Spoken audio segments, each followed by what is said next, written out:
Broadcasting to you live from the Orion spiral arm of the Milky Way galaxy, the solar system, planet Earth, North America, the United States of America, somewhere in a nation where football will be played this evening.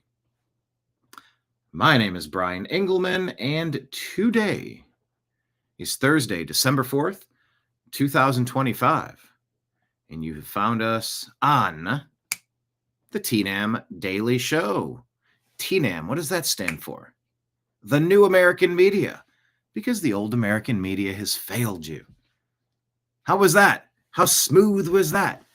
Whoop. I'm trying to be smooth and I'm pointing in the wrong direction now, of course. There we go. Pointing there. How was that? Yeah. I'm snapping.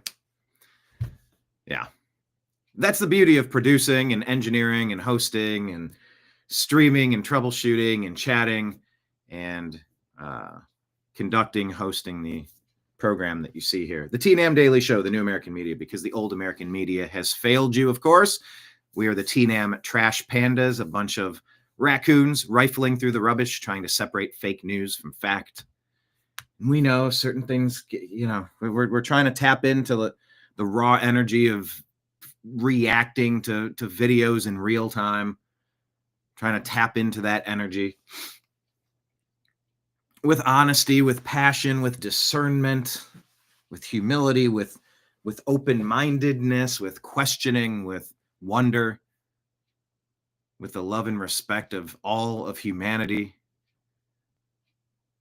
sort of as a guiding light, a beacon to follow. Whatever we're doing, is it on the path of that? Is the anger over injustice, or is the anger over something else? Is it righteous anger? We all have a right to be upset. We all have a right to see things that we don't like in the world and address it. And that's what we do here. We ask the New American Media, seeking truth, challenging dogma, and having fun. Join us in the mostly civil conversation. If we're going to be expressive, we're going to use all 128 crayons in the back of the... I'm going to use all the weird crayon colors. Let's go. If we're going to be expressive, we have to, try to find a bit of a balance there. Some sort of pocket where you allow some frustration, some...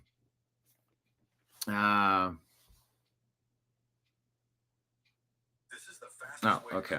Speaking of frustration, I'm trying to make sure that we're still streaming on Rumble and YouTube. We see things that are happening, and we want to stop the bad stuff from happening a second time. That's why we can't stand these blue cities letting out violent, crazy people to keep harming their community. Who could possibly be against innocent people suffering at the hands of someone that really lost their free-range privileges a while ago? That's sort of the agreement we have. Nobody's perfect, by the way. I don't claim to be. But that's sort of the inherent social contract. I'm not trying to get into like advanced libertarian ideology or parsing out the meaning of words. Well, that depends on what your definition of the word is.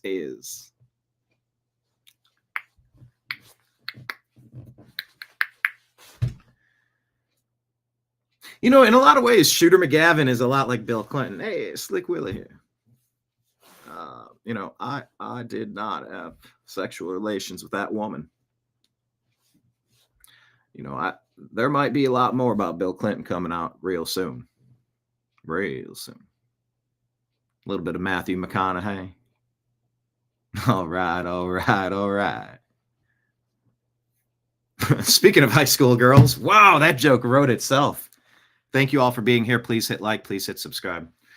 But yeah, we try to have a real conversation. It's so bland when people say that.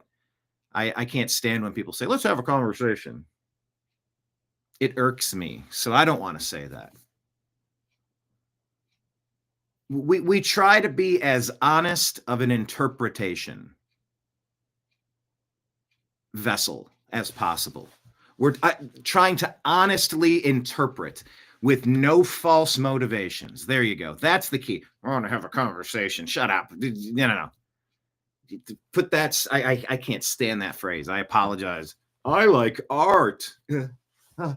Wanted those words back. Why did I say that?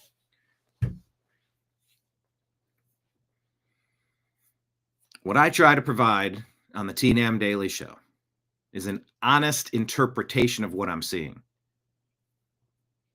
There's a lot of abusive shit happening, and there's a lot of dangerous pitfalls, and there's a lot of question marks, and there's a lot of concern, and there's a lot of frustration. There's a lot of energy floating around. There's a lot of it. By the way, speaking of energy floating around, if you want a mug, money is energy. Thank you, John, for the donation of some mugs. He created these. They're black and white and red all over. We are the news. John, you didn't have that in mind when you made these mugs, did you? Black and white and red all over, just like that. Hey, see, what's black and white and red all over? Gee willikers, I don't know, fella. Well, that's a newspaper, son. Sonny? Yeah. That's a newspaper. Yeah. No, it's a nun getting pushed down the stairs. That was the other version of that joke. Black and white and red all over. And actually, that joke would get really gross and really weird because kids would keep trying to come up with different versions of things that would be, okay, 2 penguins in a blender. And you're like, what? No, that's not. Why are we? No. Don't. Nah. But yeah, speaking of energy, if you like the show, if you enjoy what we've been working on for 15 years, like I said, please subscribe on YouTube and Rumble. We have Rumble rants and super chats. If you want to toss something in the tip jar, welcome to the bar. I'm your bartender. We're going to talk about all the shit on the news, on the televisions there. Where is it at? Yeah. Everything's inverted. I got like the screen backward. But yeah, all the tip jars down at the bottom. If you want a mug, shoot $40 over on PayPal, Venmo, or Cash App. The address is listed at the bottom of the screen. We just run off of donations, and we get a little bit here, a little bit there, a little bit here, a little bit there, a little bit here, a little bit there. It's all appreciated, and it's all awesome. But yeah, $40, and I'll mail you out a mug. It'll include shipping to the continental United States. So just include your address, and we will get those mailed out to you. On today's show, the J6 pipe bomber has been arrested. Or another way to say that is that somebody who is being fingered as the J6 pipe bomber has been arrested. Allegedly, 2 hours ago, a man from Virginia, maybe. There you go. There's your bumper sticker. There's your bullet points. Bam, bam, bam. Who, what, where, when, why. That's all I got. But any moment now, some of this will be revealed in a press conference. They should be ready to have a press conference if they've had this person in custody for a little bit and they had enough forethought to go get the warrant to make the arrest in the first place. So news could break on that while we're doing this show live. So make sure you're following us on X at American_media_. It's a great way to stay connected with us. And if you have stories to share, just shoot a direct message over. And it's a great way for us to grab content that you find relevant and urgent or interesting, or even just, what do you think of that? Toss it in the direct message. X is a great platform, and we hope that you join us over there. We're going to talk about the J6 pipe bomber. We're also going to talk about Candace Owens and Turning Point USA. Turning Point USA has invited Candace Owens for I believe it's a live discussion. Are they going to meet in person? Candace was saying there might be a 9/11 style terror attack, false flag occurring in the second week of December. Is that right around the time that they're going to meet? I think Candace said, let's meet tomorrow, but let's also make sure no strange assassinations of me occur. I think I saw that somewhere. Been doing all the show prep this morning. And actually, if you've noticed, there's a slight difference. There's a slight difference to today's program. So let me ask you, do you notice a slight difference with today's program? What do you think? Type it in the comments, question of the day. If if you think that there's something different about today's program. First caller with the correct answer will win a prize. That prize will be a congratulations. So type in the comments if you notice anything different about today's program. You're still singing the Taliban Banana song? And someone help Danette. She's losing her earbuds and she can't get the chat panel working. Somebody help her. So it's showing the comments, but you can't open it like it's in your personal account to comment. And man, I don't know. Do you need to update the app? Do you need to update your operating system on your phone? Do you need to replace your phone? Are you rocking a flip phone or a dial phone?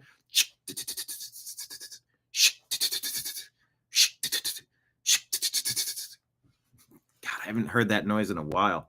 How'd I do on the noise impersonation? By the way, fun fact, I did get to work on a Western when I was living in Los Angeles, and I was sound, I don't know what they called it, sound effects. So we were there, we were talking, we were making noises, and just this whole wall full of things that sound like things. And so we'd watch the playback and they'd record the sound and sync it up to the thing. It was awesome. But yeah, if I had a dial-up telephone,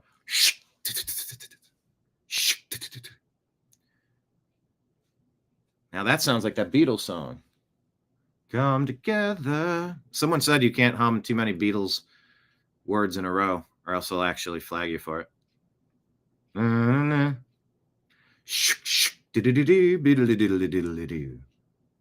Similar sound. Okay, so yeah, somebody helped in that. I don't know. But I'll tell you what, Nimbus is here looking for breakfast. We have a show to get to. It's going to have to fly fast today. So forgive me for my brevity, but we're going to be doing a 3 p.m. show, strictly football. We'll be here live. Myself, Jim Mitchell. Oh, hold on. Where's the thing? Okay, there we go. Myself, Mike Barra, Jim Mitchell, Ezrael Robinson.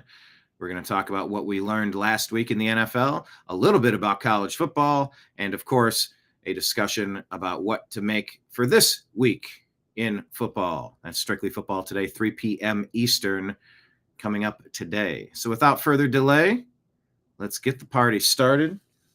See if I can give Nimbus a little lunch here. He likes to come out from his nap when he finds out Brian's sitting down. I don't know. He turned the lights on and he's sitting in the corner again. What's he doing? Why is he in the studio? What's he doing over there? Why is he at his desk? And what's the slight change? What's the subtle change between today's show and the other show? Here's a hint. If you pull up a second screen and do a side-by-side, you might see a difference between today's show and the show yesterday. Either way, buckle up. The program begins right now.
Your guide to the truth.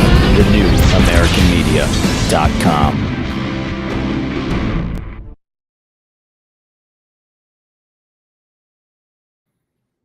Thank you all so much for being here. Let's see what people are talking about today, shall we? Hit like, hit subscribe.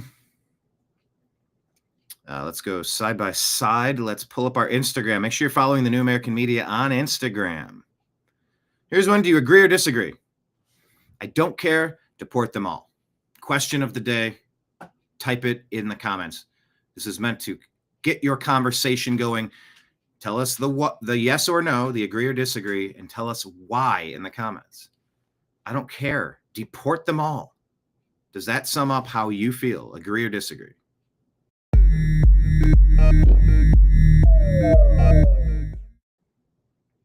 The efforts are being ramped up, and starting in January, I believe, when the budget comes through, you're going to see a big change. Keep in mind,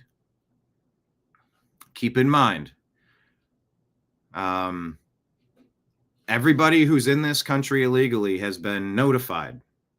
It's been made very public to every person involved in immigration that the CBP One app is now the CBP Home app. If you're not in this country legally, that is designed to get you transportation to the place that you came from. And if you want to reapply and start the process from that point, as someone who raised their hand, like that gentleman on that meme, and said, look, I'm here. You're saying I shouldn't be. I thought I could. Someone said I could if it was a temporary, I moved. I really want to. Okay, cool. If you want to be a citizen, there's a longer, more thorough process that needs to happen. So we're going to get you back to the place that you came, that you were in prior to being in America. And then we're going to do our vetting. We're going to check out any criminal record. We're going to ask, this is merit-based. Like, what are we doing here? There's compatibility issues with Western society, with American society, with America specifically.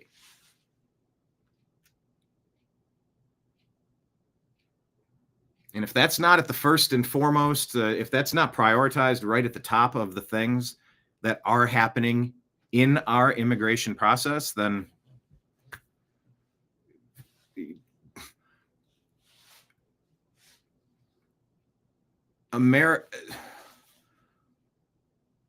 what Obama did with his puppet Joe Biden and Kamala Harris and Mayorkas over the past 4 years, for the last 5 years, to destroy the national sovereignty, making promises that were backed by nothing, invitations where no invitation was given. The amount of money that exchanged hands between cartels and coyotes and non-governmental organizations that were fully funded by the government, which it pre-existing condition. What's a pre-existing? There's no such thing as a pre-existing condition.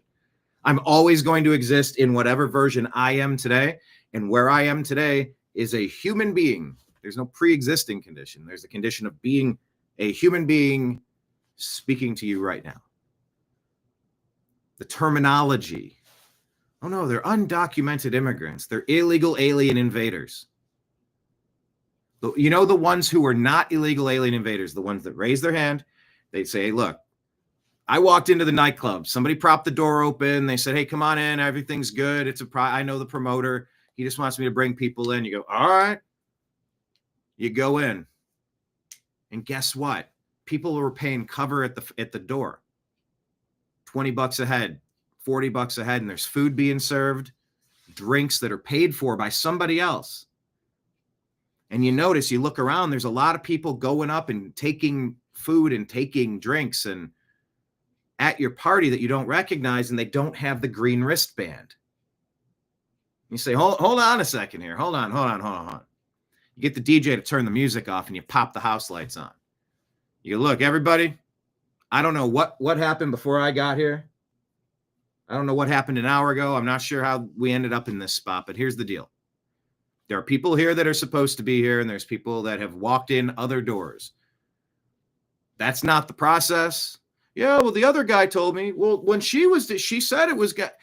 I can't speak to anything that anybody else said. Hold your hand up. If you walked through the front door, showed us your identification so we could check, are you on our list of 40 people that are banned from this club and the other clubs up on this street, so that we don't encourage problems coming into our establishment? We have every right to do that. It's up to us who we let in and who we don't. Just like in the dating world. Do you want to keep your legs crossed or do you want to open them up? That's a you conversation every single day. It's up to us who we open our legs for. But if you're in that nightclub and you didn't show your ID and we couldn't cross-reference and find out if you're one of the people that should not be coming here because you were violent and destructive at the bar across the street, so we have your picture, we have your name, and we go, nope, I'm sorry, Johnny Diaz. Says here that you've done some pretty awful stuff to kids. There's not a single universe where we could imagine you making our nightclub better. Get the fuck out of here. We have every right to do that. Doesn't make you a bad person at all. Yeah, but there's all these people in here and they've been here for so long. They've been eating and drinking and getting free resources for how long? Some of them have been voting. They're saying in Minneapolis that they're giving out driver's license to non-citizens and then saying all you need to vote is a driver's license. Are you fucking, you gotta be kidding me. This cannot be true that that's the real story up there. Have all these people been arrested for sedition, treason? You're subverting our national sovereignty and our ability to function as a constitutional republic. You've sold us out to foreign invaders to take money from us. Nobody voted on this. This is not a policy that anyone's been cool with. Well, there's been one group that's been cool with it because they're taking the money and they're bribing certain people. And the jig is up. So it's a weird spot we find ourselves in. But just boil it back down. You have the microphone, you're on the stage, you go, look, if you don't have your wristband, I'm not saying you're a piece of garbage. Yeah, well, Trump said people from Minnesota are a piece of garbage. No, he said people like you, your friends, the ones, the moochers, the liars, billions of dollars being stolen from taxpayers, funding terrorist organizations and illegal alien invaders who did not come here to say, we would like to become American and adapt to these American ideals. It's that we want to bring the culture from somewhere else. And we want to change the place that we're going. And by the way, I want the things that you have. By the way, we're going to lie and cheat and steal. So if you're in the nightclub and you see some of the people without wristbands, with backpacks, and they're going behind the bar, and they're going off the shelf and they're grabbing bottles of Grey Goose, and they're stuffing their backpacks to steal everything they possibly can, those motherfuckers are banned for life. The other people in here without the wristband, if you weren't aggressively doing what was happening all over Minneapolis, allegedly. Tim Walz, billions of dollars stolen. Oh, we're going to run a fake autism center and we're going to give out fake autism care to the spiking number of autists. Oh, we're going to operate all these fake companies out of these fake places and get all these fake people, fake benefits, and reroute millions of dollars, hundreds of millions, billions of dollars. I don't even know what the number is. How quickly do you get into 100 million, a billion? How, what are we even talking about here? These are people that snuck into your nightclub and they are looting the place blind. Thieves, pirates, criminals, invaders. So yeah, look, having worked lived in Los Angeles for 15 years and just been a person on planet Earth, I think there should be some sort of maybe a fast track. And I don't claim to be an exact expert on all the policy, but if there's people that legitimately are here and they're just working and they have a history of not causing problems here, if the CBP Home app allows you to go physically check in at a location, you don't have to physically get deported to a place and just go, Senor, I've been working over here for, why do I sound like Speedy Gonzalez? But yeah, how many people working on whatever cruise you could imagine in Southern California don't have their proper paperwork? Like, not all of these people are bad people by any stretch. So I'm all for making that process better, whatever that looks like. I'm not entirely sure what the best way to do it. I would say when people are having a problem with masked people not identifying themselves, just kidnapping people on the streets, can somebody explain to me why they're not giving out business cards that says, I'm Officer John Doe 1373. Here's the phone number of the lieutenant in charge. This is the phone number and the email address for our liaison. And you flip it over and it says, this person is being booked at our facility. Contact us at this number, at this address. Is that happening? Is there a downside to that happening? I don't know. But you don't just get to sneak into the nightclub, and you certainly don't get to sneak in and steal all the shit that's not bolted down. No. You ever have a house party and you get some really disrespectful people up in your house? I've probably been a disrespectful person at other people's parties. I can't, there's no time that really jumps out at me off the top of my head. But I suppose when I play the highlights and lowlights of my life, maybe I was disrespectful to other people's property. But that being said, yeah, it's okay to walk in a door if someone says, yeah, come on now, I got you. We have a table in the corner. Yeah, well, that's not your table. That's the house account. And you've been ordering way too much on it for too long. And that's not your bill to ring up. You had no authorization for that. And you lied to get authorization in the first place.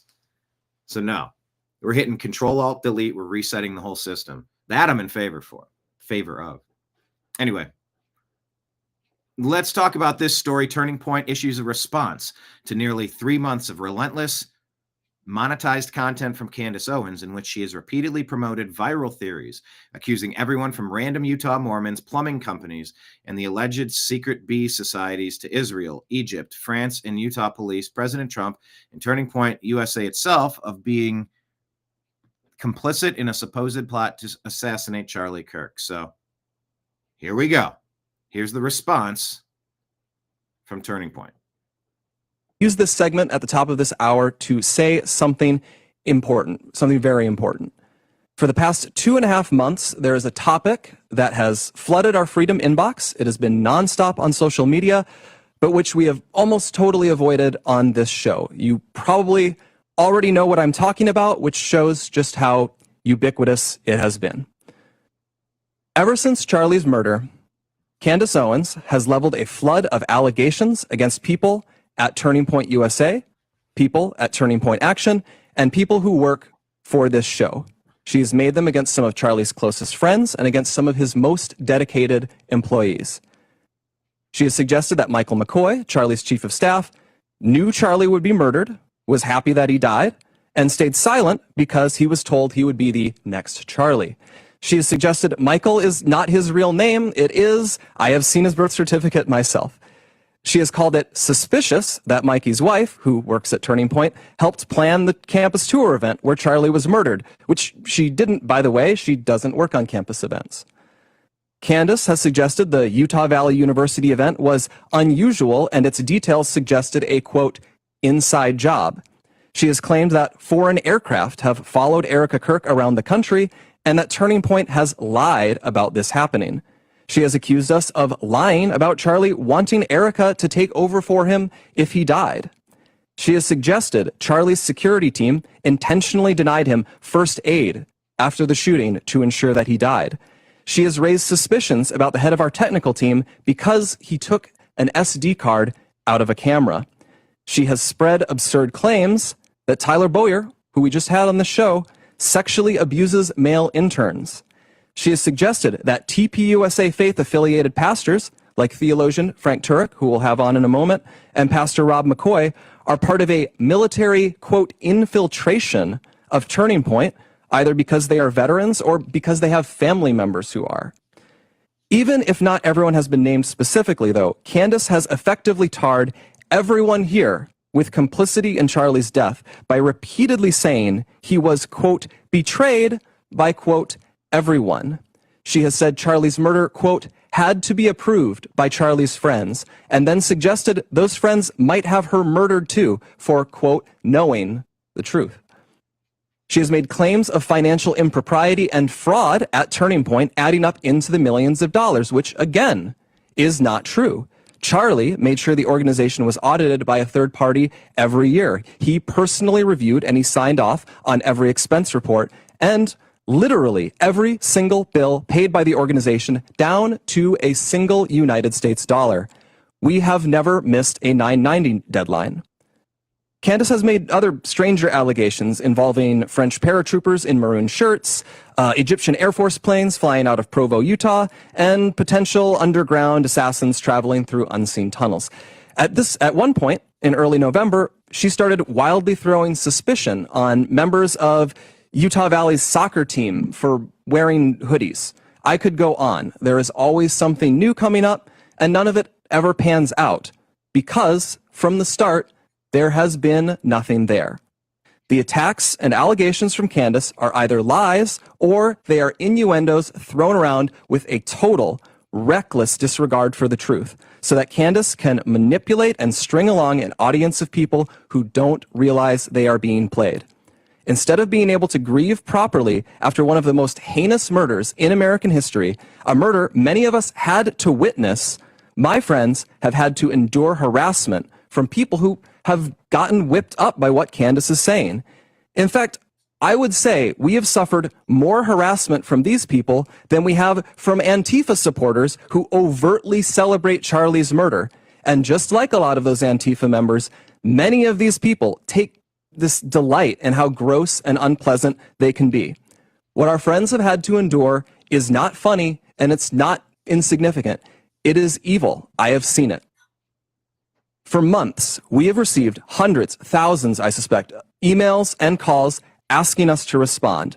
People have wanted us to invite Candace on the show, but for a long time, our approach was to say nothing. We did that for several reasons. First, we thought that her prevarications were so absurd that nobody would believe them. We shouldn't have to answer questions about secret tunnels or Egyptian Air Force planes. That sort of thing is just, it's beneath contempt to respond to. The second reason we've said so little, though, is because there's a good rule of thumb, which Charlie followed. Do not feed the trolls. Focus on the mission. Reviving America, uplifting young people, making heaven crowded. Don't give air to people who want to tear you down and sow discord. Lastly, we didn't respond because Charlie always viewed Candace as a friend, and we were holding out hope that she would return that friendship and stop what she was doing. But a week from now, it's going to be 3 months since Charlie's murder.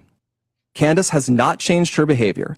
She has continued to spread falsehoods about Charlie's friends, and she continues to concoct new ones about new people. She's using these falsehoods to enrich herself while dividing the conservative movement at an absolutely critical time for this country. And far too often, we here have heard from ordinary people, people who loved Charlie and who Charlie loved so much in return. These people have expressed the worry that we are staying silent out of cowardice or as some sort of tacit admission that some of the attacks are true. Neither is the case. Our silence has never been, and it will never be, equal to complacency or approval.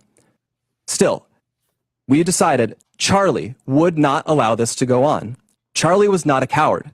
Charlie was a fighter. Charlie would not allow someone to spread lies about the people closest to him with impunity. And he would feel ashamed if other people were stepping up to defend his friends while he never did so himself. Catch your breath there. That was a lot. That was a lot. This is absolutely polarized. The country. There's a lot of people that hate Candace for what she's been doing and saying and implying and asking. And there is a laundry list of questions that need to be clarified, sorted out. When is this meeting taking place? Can I host this? Can I mediate with the Agree to Disagree show? Just give me a setup, give me a panel. We'll talk. Let's get a list. I want a graphics guy. Like as we're saying these things, put them up on the screen. What can we confirm? What can we deny? Let's talk this out. Let's figure this out. Ooh, it'd be cool if the audience could vote. How satisfied are they with the proof given? Who wins the point? How confident are they that have they been swayed? Where do they feel? Ask the audience. Oh, I will absolutely moderate this debate. Tell me when, and is it Arizona? Is it tomorrow? I could probably get there tomorrow.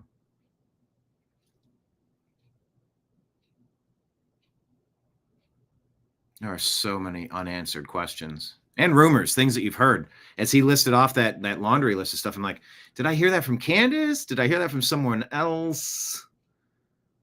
We played that one fella going through what he said was his investigation about filings and something. You know, a retweet is not an endorsement. We don't know. How could anybody know? That was Adam Carolla's big point on COVID when these people all came out like, no, we absolutely know that there's no way ivermectin could help. It must be banned. It must be horse paste. And you go, how could you know? That's an unknowable thing. You couldn't possibly know. All we were saying is we want the right to try it. And that should have never been taken away. How could you know? How could you be so confident? Oh, no, it absolutely did not come from the wet market. No. Or no, it didn't come from the Wuhan virology laboratory. No way it came from a bioweapons lab. How are you confident of that? That's an unconfidentable thing. You protesteth too much. But, you know, that was quite the laundry list of stuff he's read off already. But now he issues the offer. Candace has mentioned several times that the ball is in our court. So here's what is going to happen. In the near future, there will be a live stream here in Phoenix where we address in a clear and comprehensive way the claims and accusations, the false accusations that have been made against Charlie's family, friends, and the people here at Turning Point. We plan to walk through everything carefully and thoroughly. If Candace is available, we would sincerely welcome her participation in that live stream at our studio here in Phoenix. At this point, we believe the ball is back in her court. Our motivation for doing this is not out of any obligation to Candace. It is about honoring Charlie. We feel a deep responsibility. I'm sorry, did he say a live stream tomorrow, or did he just say a live stream? And now the ball's in Candace's court. Did he give you the date and the time? Did I miss that? I was like listening to hear it, but then he was past it. I go, did he say it, or did I wish he had said it? What was I? To protect his legacy, his work, and the truth. I feel that. I owe Charlie everything in my life. I feel it immensely. And that is why we feel compelled to speak clearly and openly now. We'll have more on this in the near future. We wanted to use this segment at the top of this hour to say something important, something very important. For the past 2.5 months, there is a topic that has flooded our freedom inbox. It has been nonstop on social media, but which we have almost totally avoided on this show. You probably already know what I'm talking about, which shows... All right. Well, let's say eager to watch. When and where do we find this conversation? And we'd volunteer to mediate if that could be useful to both sides. Thanks.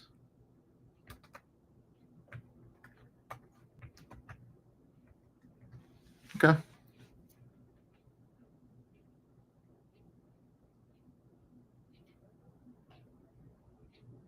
Oh, that's the thing about Instagram. Oh, there it is. Let me copy this. I'm going to delete it. I'm going to repost. Okay. I thought this was on the TPUSA page, but it's on Rooted Wings. All right. So where do you stand on Candace? I don't know. I don't know where I stand. Maybe I combed my hair. No, didn't do that.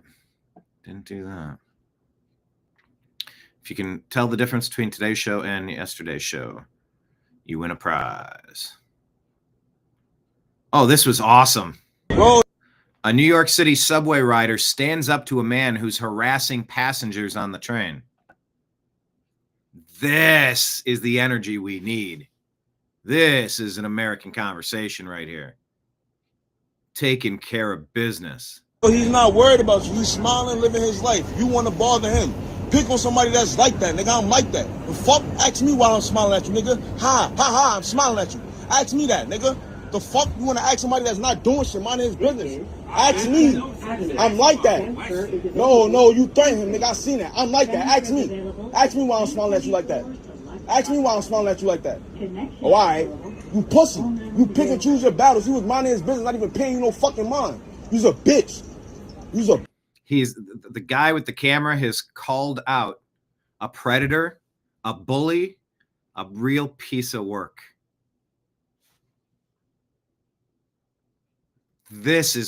I love this so much. Bitch, you's pussy. And I hope you know that. Okay. Exactly. Bro, he's not worried about you. He's smiling, living his life. I wonder if he's talking about the guy in this scene, both of these. The white guy here, was he getting bullied by this dude in the hat? Actually, that's a question. Who was getting bullied in this video? The white dude by the door? Bless the dude filming. God bless the dude filming. That is the American energy we need right now to push back.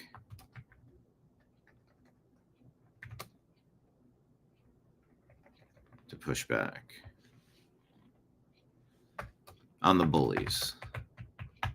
There we go. Okay, I'm going to post that. I love this. I'm going to play it again. You want to bother him.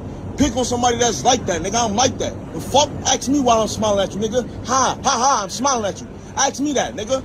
The fuck? You want to ask somebody that's not doing shit, minding his business? Ask me. I'm like that. No, you threaten him, nigga. I seen that. I'm like that. Ask me. Ask me why I'm smiling at you like that. Ask me why I'm smiling at you like that. Oh, all right. You pussy. You pick and choose your battles. He was minding his business, not even paying you no fucking mind. You's a bitch. You's pussy. And I hope you know that. Okay. Exactly. Bro, he's not worried about. Put him right in his place. Find this guy. I want to invite him on the show. I want him on the show. Jamie, find the guy that filmed this. Oh, by the way, I'm Jamie. I'm also the booking agent. Maybe that's why I haven't been booking a lot of guests lately. It's just there's only so much bandwidth. By the way, got another show coming up at 3 p.m. today. Make sure you check it out. It's called Strictly Football. Myself, Mike Barrett, Jim Mitchell, and Ezrael Robinson. That's Strictly Football, 3 p.m. Eastern Time. Season 2, episode, I don't know what we're up to now. But hit subscribe. We do the sports show, The Unhappy Hour. By the way, if anybody wants a set of coasters or one of our The Unhappy Hour pins, pins are $25.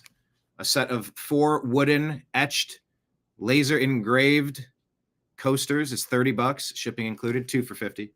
$75 for all 3. If you want it, shoot it on Venmo or Cash App. Venmo's probably the best and include your address. Just tell me what you want. Mugs are $40, coasters are $30, 2 for $50, or $75 if you include the pin. Just $25 if you want just the pin. That includes shipping too. It's a Christmas special. It's a Christmas miracle, isn't it, Nimbus? Nimbus is like, I don't know. I just woke up because I heard you talking, and now I ate, and I'm a little tired. Oh, you came over? Yeah. It's a bird. It's a plane. It's Nimbus, everybody. Everyone say hi to Mr. Nimbus. Hello, everybody. All right. Well, I want to give this guy a commendation. I'm so impressed.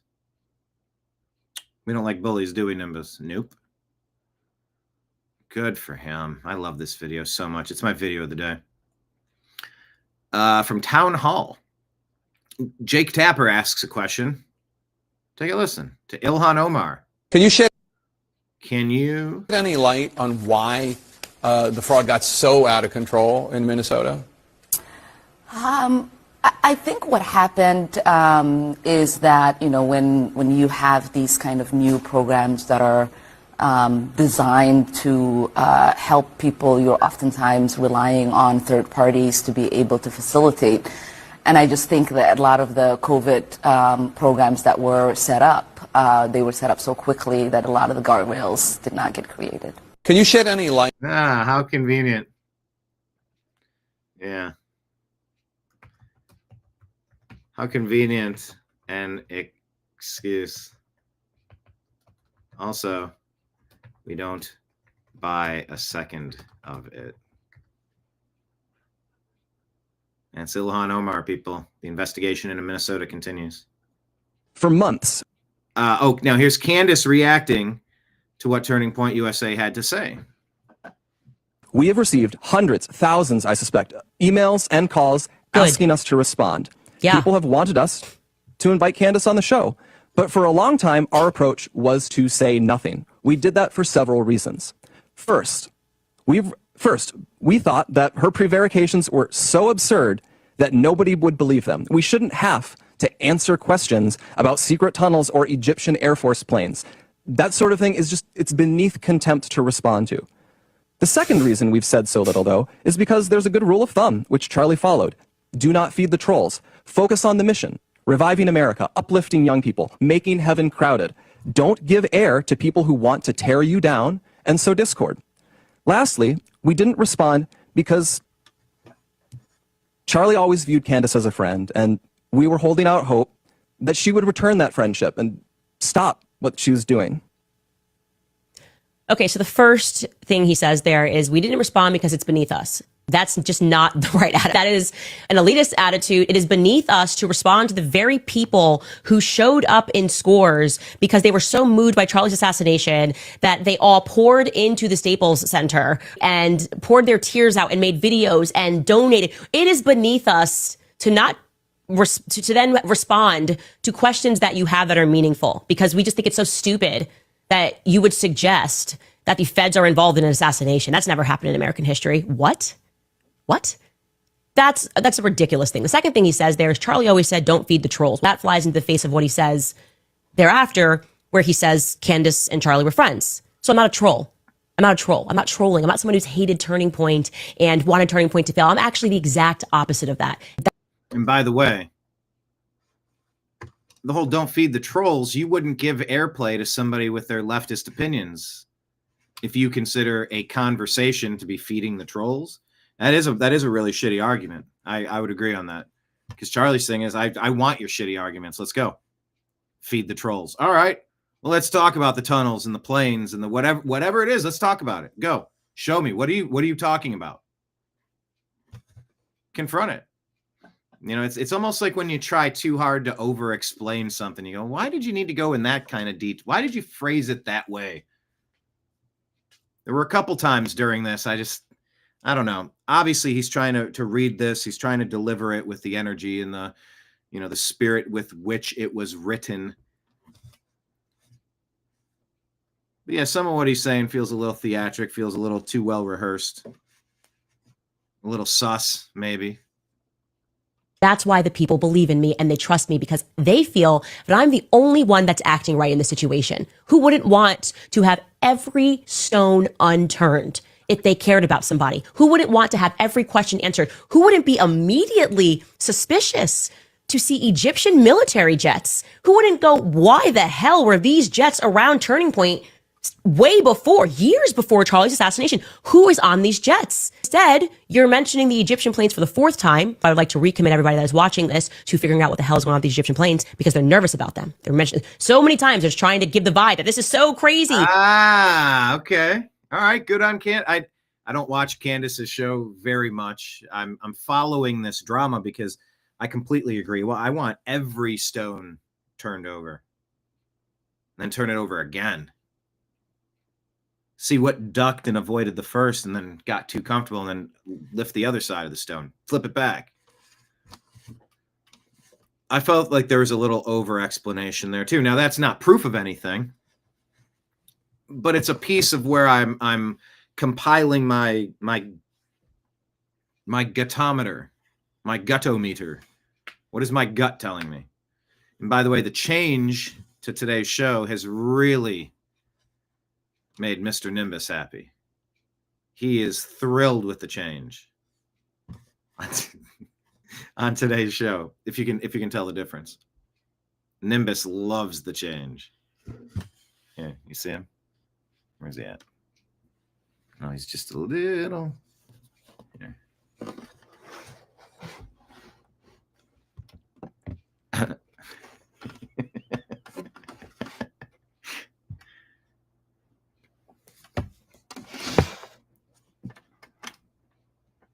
Yeah, Nimbus is very happy with the change. I'm giving you hints. I've said too much. Anyway. David, what are you saying? Welcome, David. Hi, everybody in chat. David says she said she saw the camera angle from behind and she found suspicious that she couldn't see blood. Sell a TNAM calendar with Nimbus and highlights of your intro. Highlights of the intro, like should the months of the calendar be 12 months of Nimbus? Should they be montages of people I've interviewed? Maybe January I'd make it all musicians, because that's the year that's the month I would always go to the NAM convention in Anaheim and interview musicians. It's a good idea. I need my TNAM meme team to make that. It's a great idea. Let's set it up. Is there a bigger table for Nimbus to sit on? No. Danette saying the ads on YouTube are hilarious. They think I'm an old man. Well, I've once been called Old Man River. Either my bass player said it or my brother said it. We were in Nashville. I either hit it too hard and I was too tired too early, and I didn't want to go out again that night after being out the entire day or something. I was called Old Man River. Yeah, you're right, David. Why not answer the questions? Agreed. I'm here for it.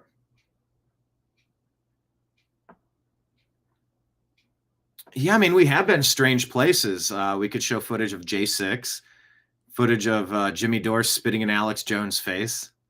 Like, there were a lot of people that filmed that, but nobody had the angle we had that close and then confronted Jimmy immediately after. That was wild footage. Yeah, that J6 footage, there were a lot of people filming a lot of things, but nobody got it the way I got it. And it's been licensed out. It's been used by a lot of people. And it's part of the historical record. I'm glad I went. Just talk to people what brought you out and whatnot. Okay, back to Candace's reaction here. No, they are fearful.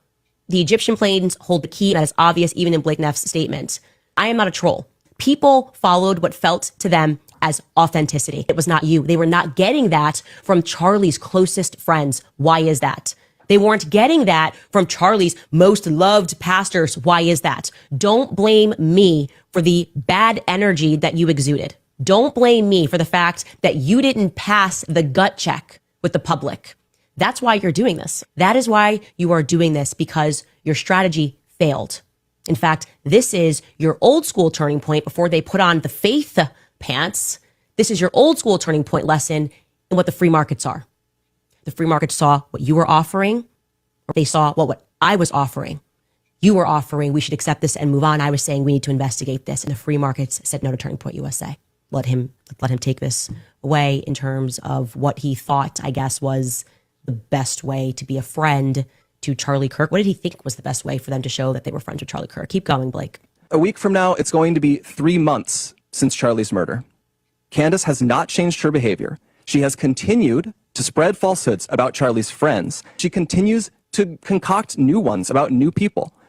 She's using these falsehoods to enrich herself while dividing the conservative movement at an absolutely critical time for this country. I have to applaud that audacity. I have to applaud it. You do. You have to applaud it. These, excuse me here, I'm trying not to swear. These men, this company, these amazing lads over here have the audacity to accuse me of enriching myself when they were out there selling T-shirts of what Charlie died in to enrich themselves. Were they giving those T-shirts away for free at the Staples Centers? No, they were selling kit of what Charlie died in to the tune of $80 million plus that they made in the first 3 weeks. They made their entire budget for the year in the first couple of weeks following Charlie's assassination. They are attacking me with zero proof that I've made a single dollar off of Charlie's assassination. I did not sell a cup. I did not sell a mug. All I did was do what I already do for a living. I podcast. I investigate things. I investigate things that I feel passionate about. Sometimes it's Kamala's genealogy when she's saying she wants to be the president and things aren't making sense. I sense that she is lying. Sometimes it's Blake Lively and Ryan Reynolds when they tried to destroy a man's life who's not even on my quote unquote political team. Sometimes it's Brigitte, why we are colluding with nations to cover the obvious fact that Brigitte was born a male. This time it's personal. It's you. Do you want to know what all of these investigations have in common? Liars who lie and think that the public is too stupid to see through their lies. That is how we got into this. I did not sell anything. You did that. For months, we have received hundreds, thousands, I suspect, emails and calls asking. So it appears to be happening. Hey, let's flash back to 2016. Ilhan Omar. Election night was just 2 days ago, but it seems Minnesota Representative-elect Ilhan Omar may have already made her first move as an elected official. In a letter signed November 8th, Omar asks a U.S. district judge for compassion when sentencing 9 Minnesota Somali American men convicted of trying to join the terrorist group ISIS. She says the best deterrent to fanaticism is a system of compassion. We must alter our attitude and approach if we truly want to affect change. We should refocus our efforts on inclusion and rehabilitation. But she's not the only one. 13 letters. You caught that, right? She gets installed into office and immediately sticks up for Somali ISIS members. ISIS sympathizers, is that the better term there? Including one from the dean of students at Minneapolis Public Schools, were also sent to the judge asking for leniency. Osman Sheikh Yusuf says, I truly am honored to call Abdi Rahman my friend, and I hope that good things happen to this wonderful young man who totally deserves a second chance in life. But those letters and defense attorneys' request for a lighter sentence might not be enough to convince a judge. U.S. Attorney Andy Lugar has filed a response arguing against any lightened sentence. As to the defense claims, some of the men were immature and were therefore impulsive. He says there was nothing impulsive about the defendant's decision to continue to try and reach Syria, despite the FBI's numerous attempts to stop them. Election night was just 2 days ago, but it seems Minnesota Representative... Odd place to cut that off. It's an odd place to find a Somali community up in Minnesota, and it's an odd thing to see so much money being stolen, so much corruption, and sympathizing with ISIS instead of America. Somalia instead of America. Shouldn't you have to be born in the country in order to serve in it? Shouldn't that be for the president, for Congress, for governor, for mayor? Shouldn't that be the bare minimum standard so that you don't get conquered from without? Call me crazy. Wait. All right, what is this? President Trump put this out? Bombshell video. Elon Musk might have saved the 2024 election from being stolen. All right, let's break this down. According to Johnny St. Pete, Benny Johnson tells a story of how Musk knew that they would win the election, and it appears it's because they identified the overseas systems and machines that were going to perpetrate what we saw in 2020.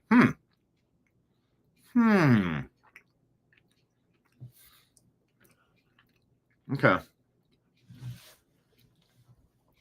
Let's look at the bottom there. December 1st, 2025. So 3 days ago, this came out. Now we know why Trump is raging at Venezuela. Apparently, we weren't crazy. Sorry, let me switch the screen here so you can read this. There we go.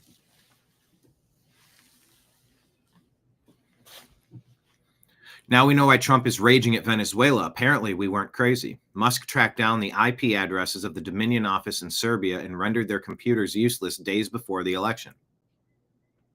Huh. Remember for a minute there, you heard Democrats say that Elon Musk rigged the election, and then it disappeared.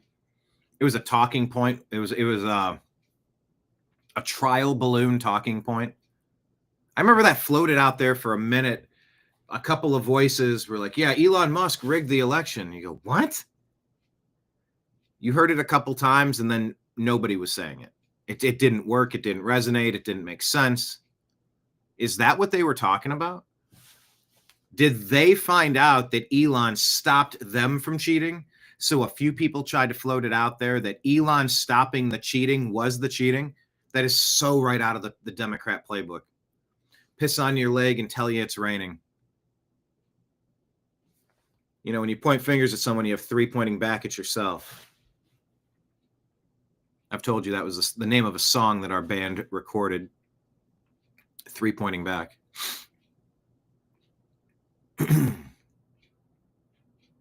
That's very interesting. I don't know if people are making that connection or not, but I am thinking about it now. According to Johnny St. Pete, it says years prior in 2020, the chairman of Smartmatic's holding company, SGO, was Mark Malek Brown. He resigned in 2020. Guess where his next job was? January 2021. The president of the Open Society Foundation. Yes, that's George Soros's foundation. George Soros being the number one donor to the Democrats. In the DNC, his right-hand man was the head of an electronic voting company called Smartmatic, and those Dominion machines may have been running Smartmatic software. May have been, says Johnny St. Pete, retweeted by President Trump. According to Admiral Robinson, General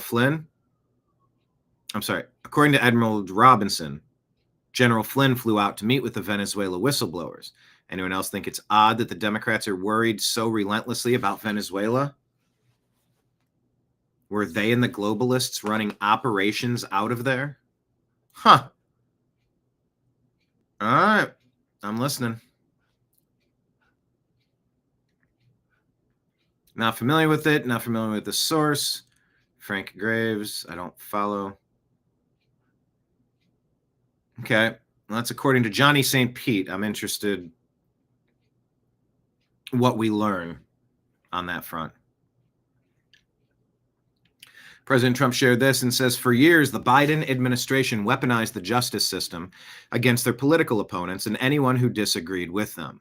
One of the clearest examples of this was when Crooked Joe used the FBI and Department of Justice to take out a member of his own party after highly respected Congressman Henry Cuellar bravely spoke out against open borders and the Biden border catastrophe. Sleepy Joe went after the congressman and even the congressman's wonderful wife, Imelda, simply for speaking the truth.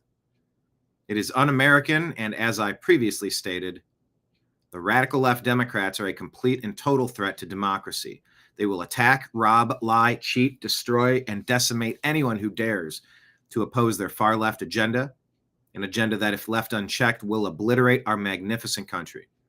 Because of these facts and others, I am hereby announcing my full and unconditional pardon of beloved Texas Congressman Henry Cuellar and Imelda.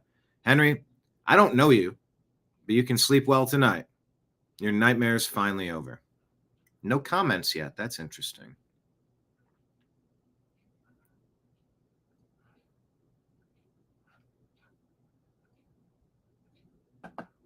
I guess let me just double check. Let's do it this way. Henry Cuellar. Pardon. Okay, no, it appears to be a real story. Oh, Representative Cuellar says, I want to thank President Trump for his tremendous leadership and for taking the time to look at the facts. I thank God for standing with my family and I during this difficult time. This decision clears the air and lets us move forward for South Texas. This pardon gives us a clean slate. The noise is gone. The work remains, and I intend to meet it head on. Thank you, Mr. President. God bless you, and God bless the United States of America. Okay. Can't say I'm super familiar, but it's a thing, and it happened. All right, let's continue. Please hit like. Please hit subscribe. Remember that we do have mugs and coasters and pins. 40 for a mug, 30 for a coaster, 2 for 50 on the coasters, and 25 for a pin. Shoot me a Venmo and include your address. Tell me what you want, and I will send that out immediately. That includes shipping.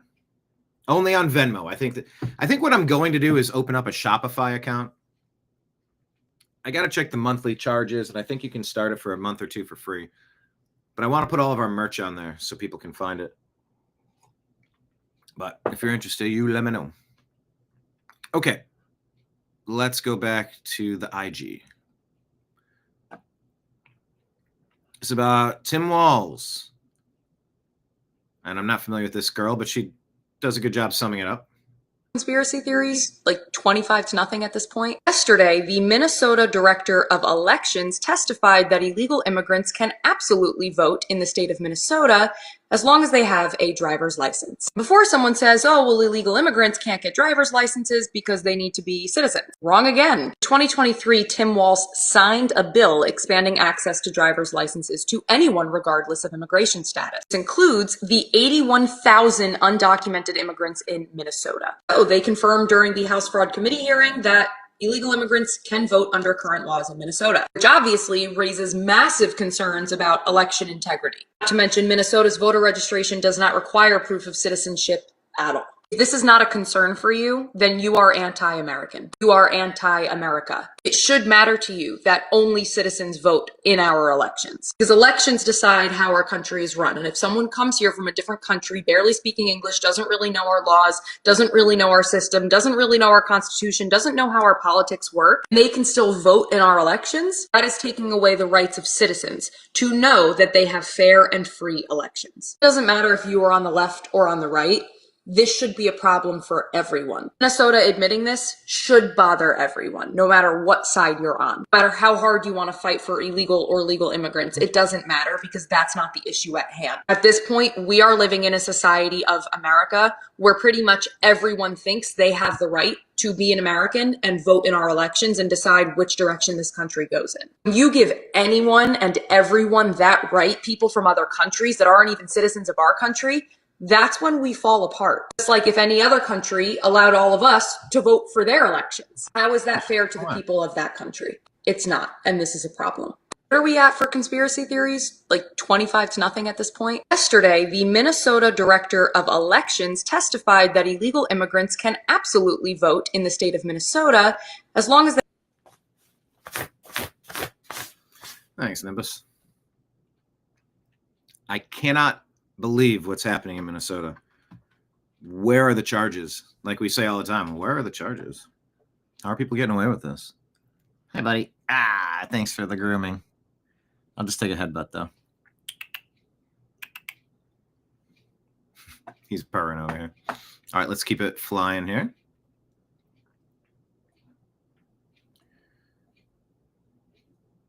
If you guys have not seen this yet, there has been a reported French foreign legionnaire who has come forward. This is somebody who says that he's been doing... I'm not familiar with this guy. Real Jesse on fire. Not familiar with him, but... doing jobs, assassinating people for, however long, a long time. And he's coming forward to whistleblow on what is expected to happen to Candace and that what the hit team is supposed to do that is in country right now and what he is suggesting for her to protect herself, because this is a crazy, crazy story that this guy tells. Rank Colonel DGSE Action Division. For 21 years I ran black contracts in Africa, Middle East, and yes, sometimes on your soil. Tonight, I break every oath I ever took. 2 days ago, a priority cable landed on my desk. Opération Poignard. Target Candace Owens. Client Unit 8200 liaison embedded inside the Elysee. Payment routed through a shell in Cyprus we have used since the Rainbow Warrior days. People, we've entered the weird part of the internet, have we not? The directive is explicit. Quote, eliminate the subject during live broadcast. Maximum visceral impact. The blade must be visible. The audience must feel the cut. They want her open from... Whoa. With specificity to do it during a live broadcast. sternum to pelvis while the red light is on. They want the chat scrolling no, no, no as they hit the desk. That trauma is the secondary payload. Let's continue. That trauma is a secondary payload. The payload is you, the viewers. Dinette, I hope you mean, we're still asking the question, what changed between yesterday's episode and this one? She guesses you guys have matching hair color. I hope you mean me versus me, not me versus Nimbus. I'm not a Russian blue with gray hair just yet. Break the Americans who still speak against. Make the rest too afraid to open their mouths. The team is already in country. 4 operators, 2 ex-Legion Blade specialists from Corsica, 1 woman involved in the job on that Saudi journalist in Istanbul, and a spotter who was in the crowd in Utah. They have a studio floor plan. They have the shift. Did they just say a spotter? They said a spotter in Utah. I didn't even catch that the first time. A spotter who was in the crowd in Utah. So that right there would indicate that this is real. At the very least, that would indicate that Candace, that this is who the source is for Candace. Like that right there. I didn't even catch that the first time. But Candace said they were involved in the Charlie shooting, and I don't know who else was. But right there, he said this, one of the spotters that was in the crowd. If you guys have not seen this yet, this is the new thing that we're all watching together. This is the #1 show on TV. It's got a little bit of everything. I wasn't following that guy. If you guys have not seen this yet, there has been a... This guy's named Jesse Merle. Jesse on fire. All right, following. David Harris Jr. Here's this. Here's a Texas trooper finding 23 illegal alien invaders stuffed inside a truck cab during a traffic stop. The driver, John David Amaya, had no CDL and is now facing 23 felony smuggling charges. You're going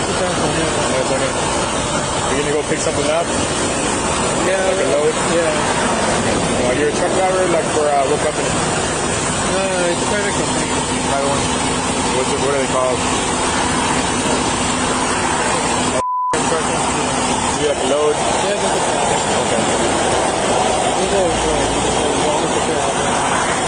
You have a CDL?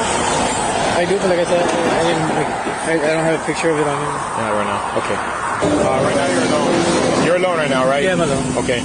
Could I see what you have in the vehicle? Do you give me permission? Is it required? It's not required. You don't have to let me. Okay. I mean, you have to. There's no reason you should be searching the vehicle. I mean, I'm asking for consent, but if you're gonna deny it, then that's fine. But I'm gonna stand by here just for some other units to get here, and I'm gonna run a dog around the vehicle. I just think sorry. I mean, I'll get to that right now once they get here. I guess I would just wait for the other units. For other units?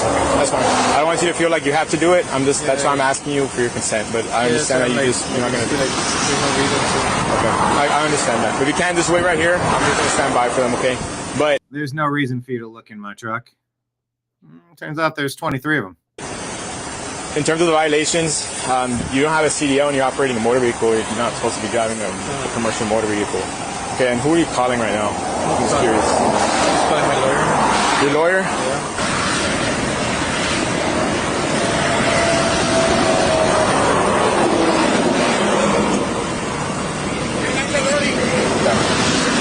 All right. It is dangerous being stationary out there on a freeway. It's not really you, it's just the randomness of others. Can you just keep an eye on him? We're going to detain you real quick, okay? If we don't find anything in the vehicle, we're going to release you. Right now, we're going to conduct. They're going to release him back to drive a vehicle he has no business operating? Probable cause search on the vehicle right now, okay? Open it. I can't reach. Open it back. Yeah. Hey, no se muevan, no se muevan, no se muevan, no se muevan. Nadie... Están todos rodeados. Get more out.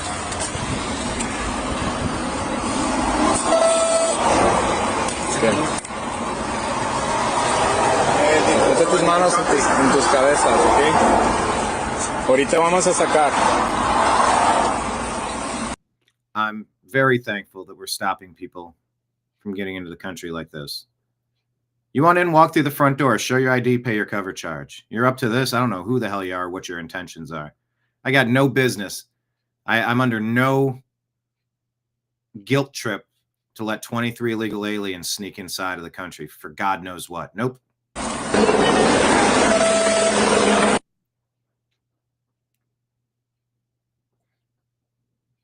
Laredo, Texas, smuggling persons times 23.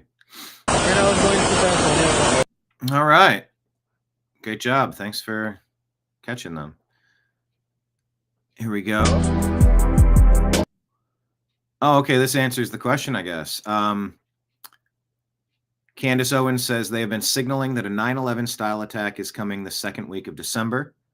She said this on November 27. She says, save this tweet. It will age well.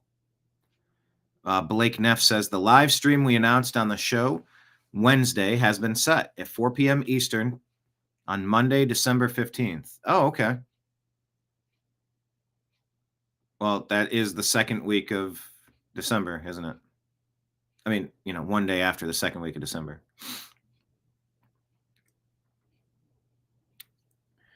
A collection of Charlie's friends will respond to statements made by real Candace Owens to set the record straight once and for all prior to the opening of America Fest.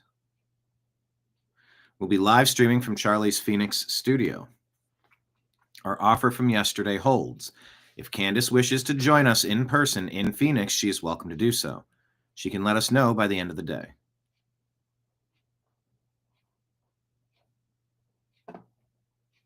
Oh, there's a good point. Jay Roberts says, Candace offered to do the live stream the day they offered it. Or the next day. Why did they need until December 15th? 12 days later to rehearse and get all their stories straight? Tells you right there who's the liar and who's the truth teller. Not necessarily, but it's a good point. Although, if you want to set the record straight once and for all, I'd like to get my ducks in a row. And what wild questions do we have, and what can we possibly do to prove or debunk any of this? I see both sides.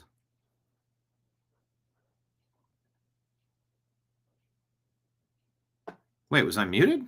No, I'm not. I wasn't muted. Was I muted? Hope no. Okay, so it's going to be December 15th, allegedly. Monday, December 15th. All right. You guys, it's happening. It's happening. Everybody stay calm. After yesterday's episode where we went kind of for the jugular with Turning Point USA, because really, I think everybody...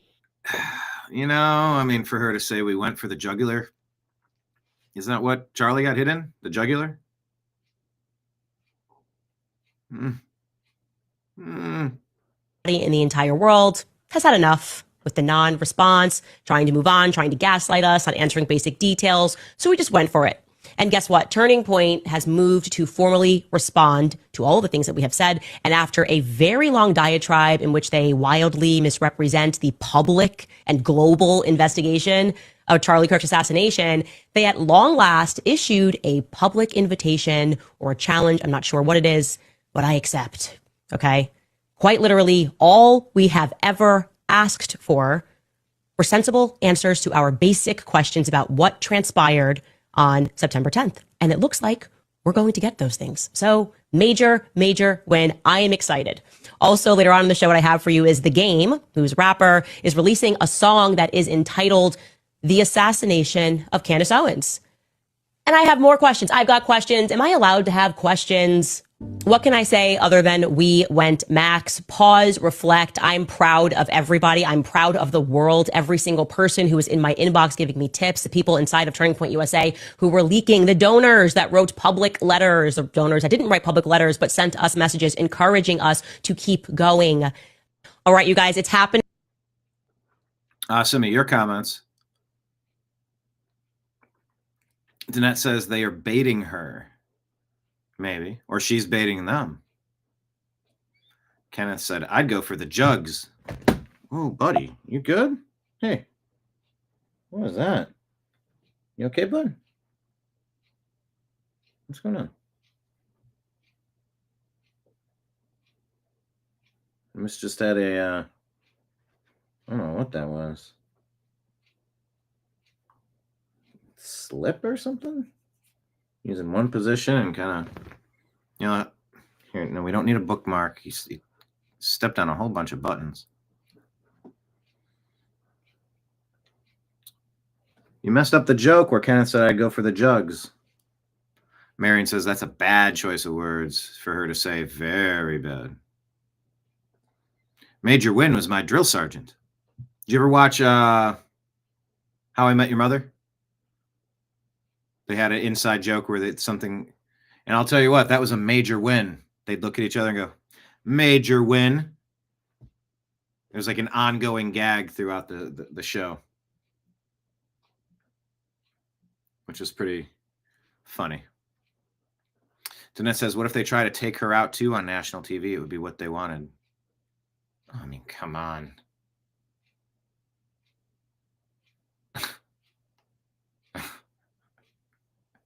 I don't want to even think that into the universe, but all right, I'll take your point. Your turning point. All right, let's keep it flowing. Whoop.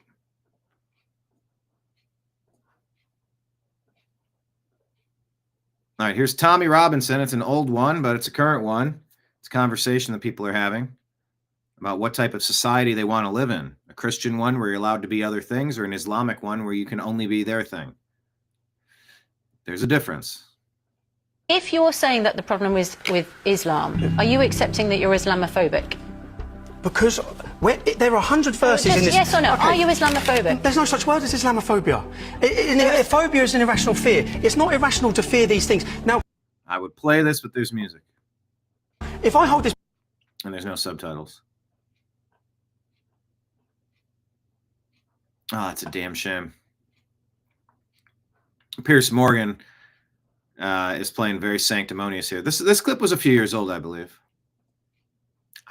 Watch it on our Instagram feed. There are 100 verses in this book that incite violence and murder against us. He's telling, put that book down. Show some damn respect for people's religious beliefs, right?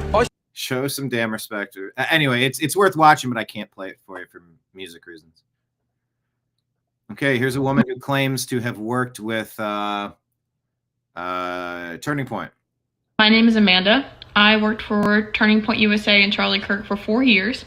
One of those years, I was a donor relations officer in Phoenix, Arizona. And that means is I worked with all the donors within a certain region for all of Turning Point's assets.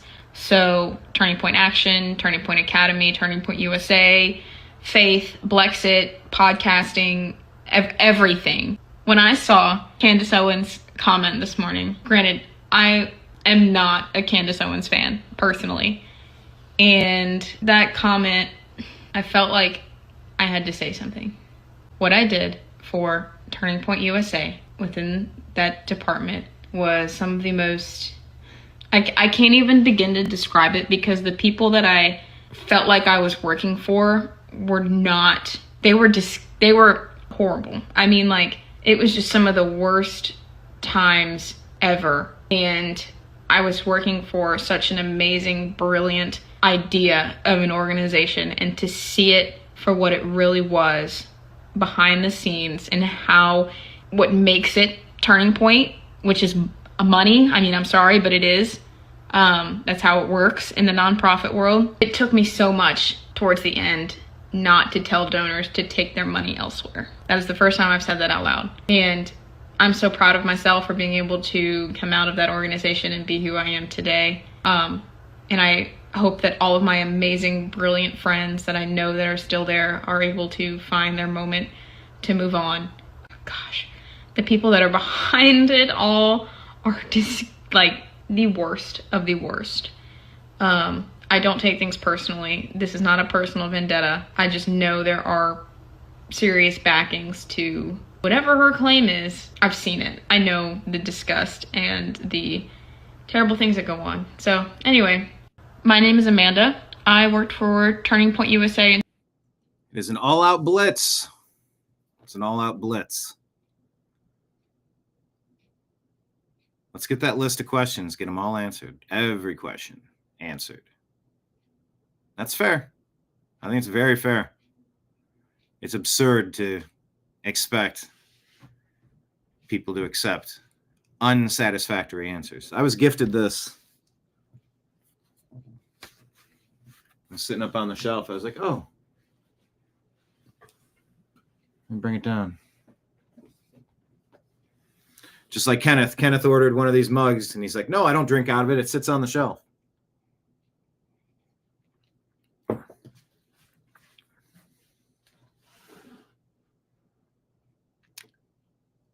I'm just so interested to see how this plays out. I don't know. I'm not really picking a side. I don't really care. I'm just trying to find out what's happening. This guy, Enoch Burke, they're claiming he was effectively given a life sentence now in Ireland. Sounds like Ireland is fallen. This is Enoch Burke, the teacher who has refused to deny his Christian belief and bow to transgender ideology. We're here at the forecourts again in Dublin. Connie says, yeah, he's being given a life sentence for refusing to call a student they. It's not even proper English. Where Enoch's case was again before Mr. Justice Brian Cregan. And he had a number of matters to deal with today in relation to the case. But at the beginning, he said, if any member of the Burke family so much as speaks, they will be removed by Gardaí. So this is the situation we are in. Lies are being told from the bench. Enoch Burke, his name blackened, the Constitution set at naught, the law disregarded, and if a person so much as speaks a word, they will be removed by a battalion of Gardaí. Judge Cregan today has given us a new version of the Constitution regarding religious freedom.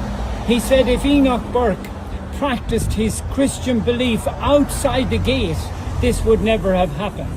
He said it 3 times today. So he is telling us you can have your religious belief outside the gate.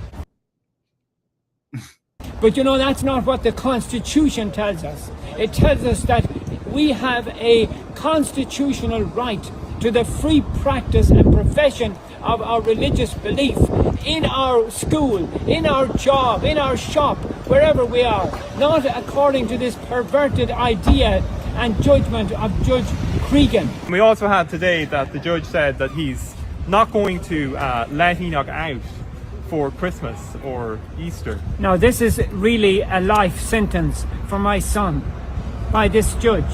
A life sentence for Enoch Burke.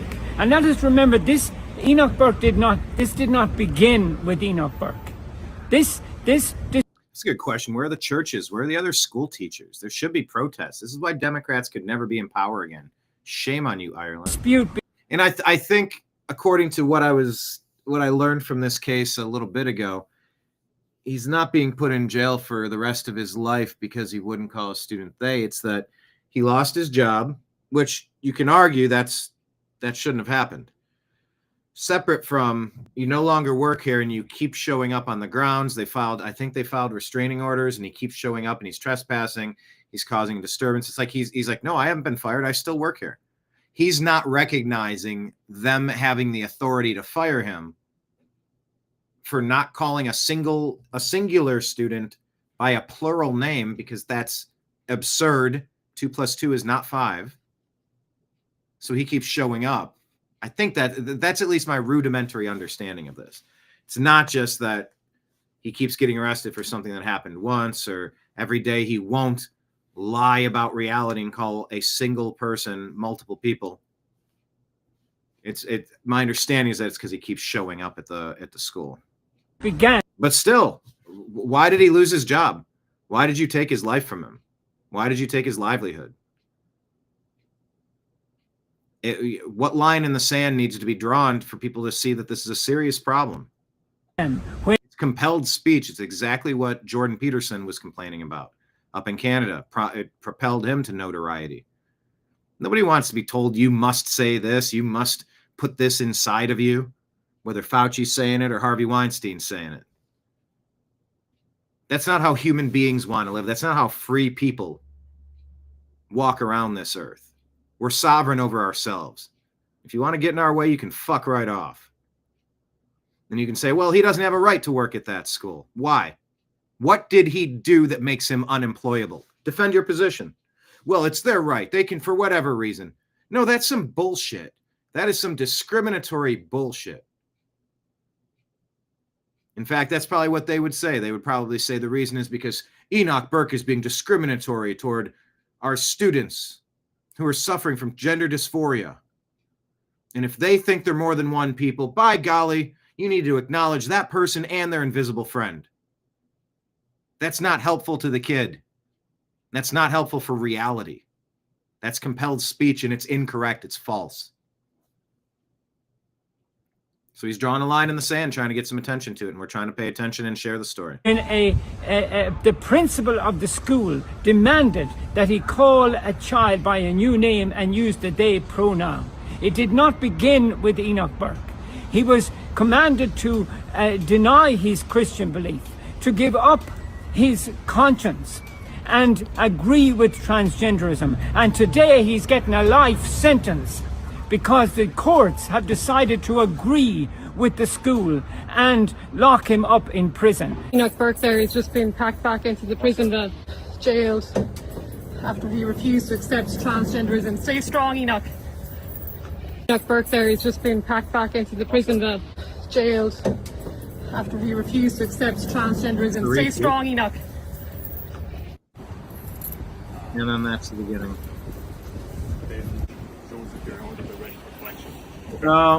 This comes down to what are we standing for? Ireland, what are you doing? Stop that. Don't do that. The Amuse account here says Trump has lifted the ban on inexpensive vehicles like the $14,000 Toyota Hilux below, $2,000 micro EVs, or $4,000 Suzuki Alto. Get ready. Okay. You're saying this Toyota, it's not street worthy, or it's, what is it? But it's a $14,000 Toyota. It's fucking me. Yes, let's do the book at Enoch.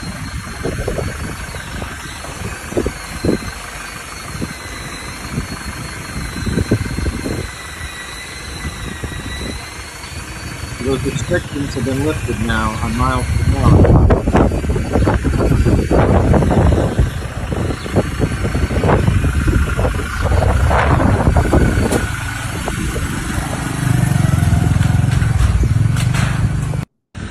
That wasn't much of a story. I was just watching a Toyota move.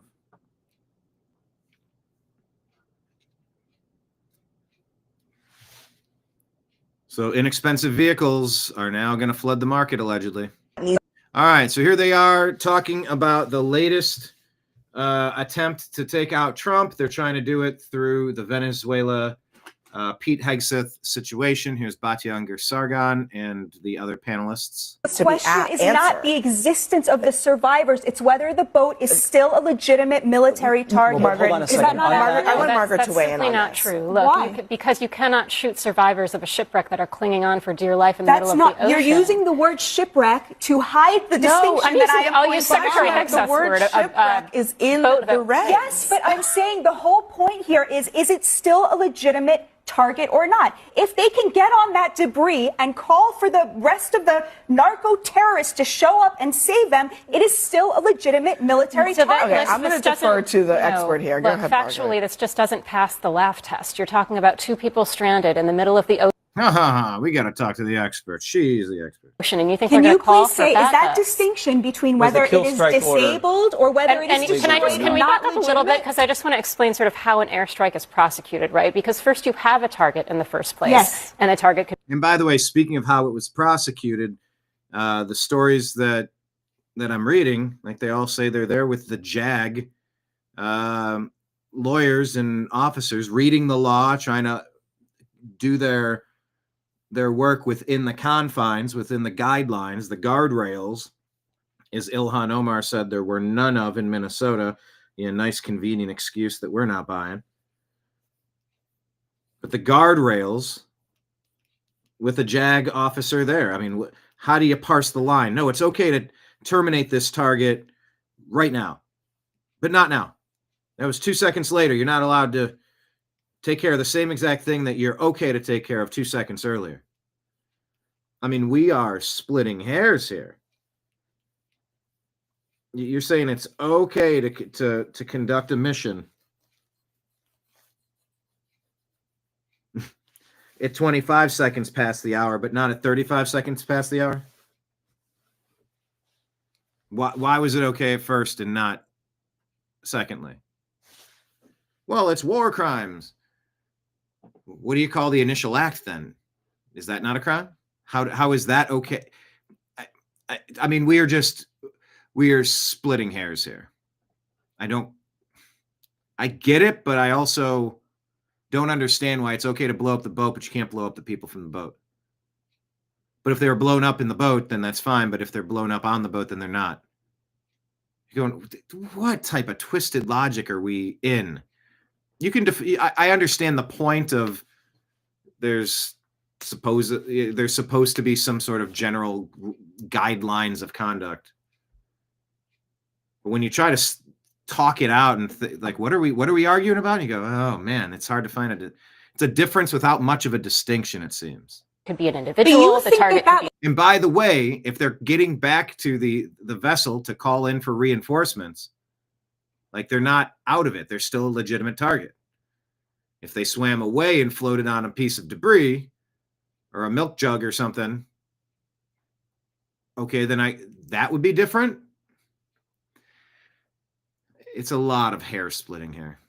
The target could be a boat. Say something. And so this is why we need, and we talked about this the other night, we need a full investigation. What was the target? Because I thought the target was the drugs.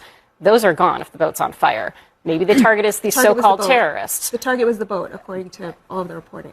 So I think we should wait for an investigation to see what the target actually was. If the target was a boat, then we're in this place where, we are using military force to target boats. What? Okay, I mean, for something you don't think that the initial military attack was Can I make one more point? Because this we're targeting boats.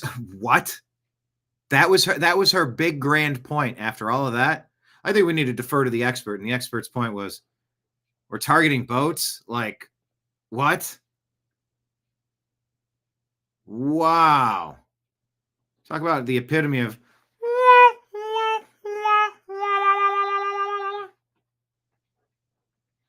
Yeah, Marion, 2 people stranded. Yeah, 2 drug cartel members, she meant to say. I'm sure. It is pretzel logic for sure, Kenneth. And you're right, for that earlier story, they threw the book at Enoch.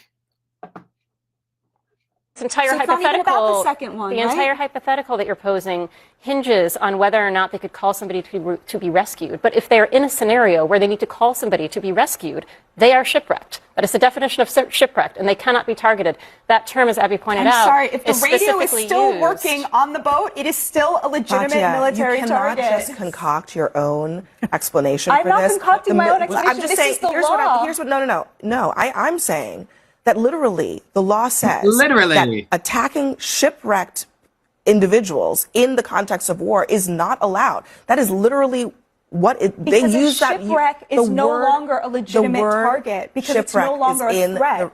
Is in the document. We're agreeing. So I'm just saying you are agreeing with me. you are suggesting that if there's any scenario in which maybe they could have called somebody on land, they would have come by boat or helicopter or whatever to help them, then that would have justified attacking them again. I am pretty sure, as Margaret is saying, and as virtually everybody is saying. As virtually everybody. I love how they do that. Well, look, it's settled science, right? I am the science. Oh, are you? That is not the case. It needs to be asked. Anyway, they're still yapping about that, but it doesn't seem to really be getting legs. All right, shocking. This is the sermon that literally got deleted in real time while people were trying to expose it. This is Charlie. What is this about? Charlie Kirk. Pastor Rob McCoy, TPUSA, Darling and God and Country pastor, stood in his own pulpit and delivered a 100% unhinged hit piece on Candace Owens. Take a listen. To my Orthodox friends, the ones who were struggling over Charlie inviting Tucker. And you have to consider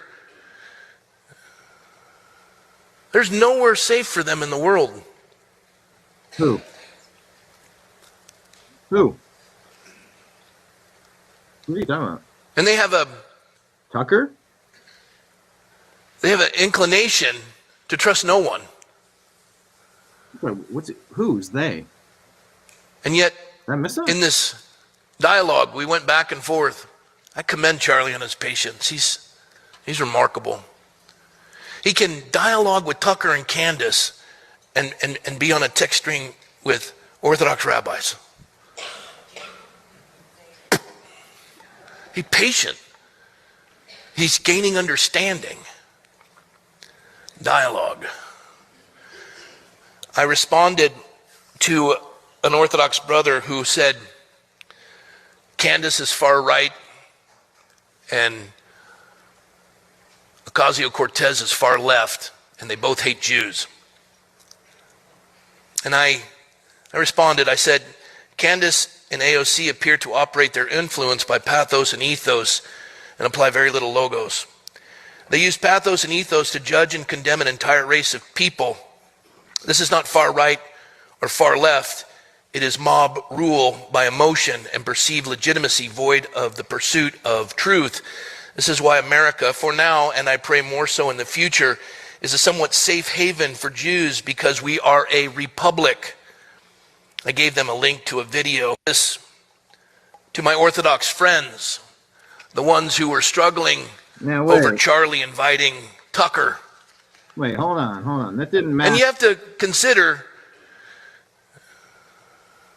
there's nowhere safe for them. Okay.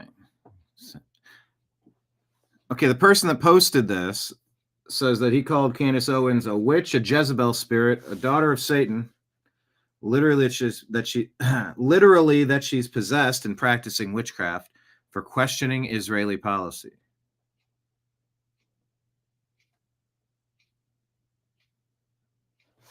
This clip didn't show that. So I don't know. Let's bounce over to our X feed. Look, sometimes we're rifling through the rubbish, people. Some of these clips are winners, some of them are not. Follow us on X. Here we go. Profile. Follow us on X. That is the link to our Patreon. That is a great way to donate to us. We get a very large percentage of those donations. Some of the other sites take larger cuts of the action, but a nice percentage of that goes directly to us. It's a great way to support the show as well as the other tip jars at the bottom of the screen. As you can see, Venmo, Cash App, Rumble, Rants, and Super Chats.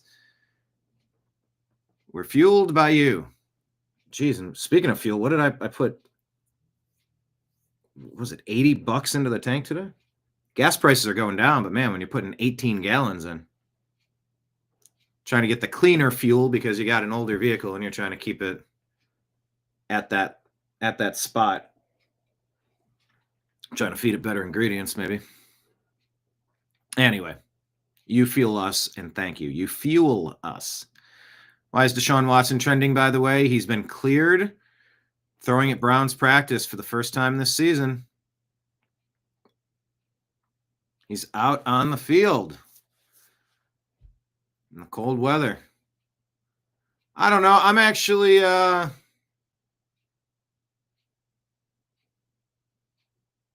He's warming up that shoulder, that's for sure. I'll share this.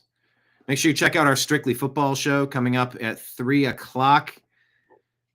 Myself, Mike Barra, Jim Mitchell, Ezrael Robinson, that's Strictly Football, covering last week in the NFL. Going to talk a little bit about college football, and then look forward to the NFL this week. That's Strictly Football, 3 p.m. Eastern. Within the hour, we'll be doing that show. I don't know, I kind of find myself rooting for him now. Representative Henry Cuellar says, I want to thank President Trump for his tremendous leadership and for taking... Oh, I did read this already. Gives him a clean slate. Okay, the FBI arrested a Virginia man tied to the D.C. pipe bomb case involving devices planted at the RNC and DNC the day before January 6th. Let's full screen this for you.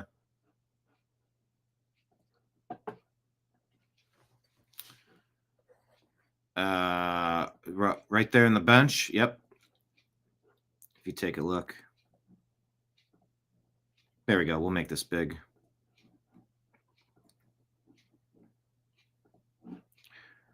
I can't make it too big or else I can't read it. Sources say the suspect was identified years ago, but a fresh review of documents led to today's arrest. So if the sources are accurate, they've had the information to arrest this person years ago, but nothing was done. A decision was made to not prosecute the person that left pipe bombs at the RNC and DNC the day before January 6th. What was the purpose of that? Who did that? Was this truly a Fedsurrection? Is this going to lead right back to a government agency? Where does this lead? For what reason did this happen? Who was behind this? What was it? A false flag? Was it an act of terrorism? Did the devices fail? Were the devices just a ploy anyway? If they weren't able to get the Trump supporters to go inside of the building to overreact and start getting super violent. Remember, the only shot fired that day was the shot that went through Ashley Babbitt, a veteran mother who was there to protest what she felt was an obviously rigged election. Did she deserve to get shot? The only person to get shot that day? Did she deserve that? I've heard people argue it both ways. I interviewed her mother outside of the DC Gulag this year in January. Well, it's always been weird that this side of the story, this part of the story, the pipe bombs, were never discussed. I mean, it was discussed in our circles, trying to figure out what the heck was going on.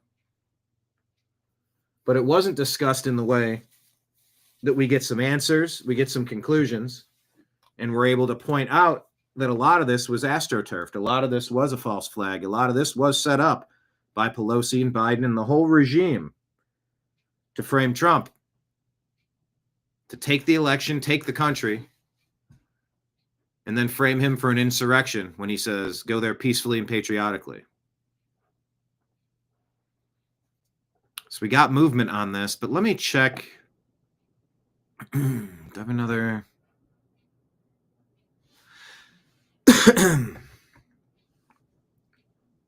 Oops, let me try it again. There we go.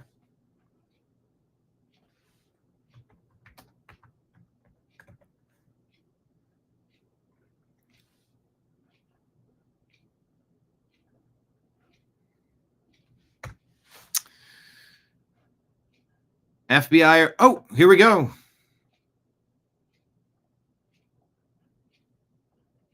Okay, we have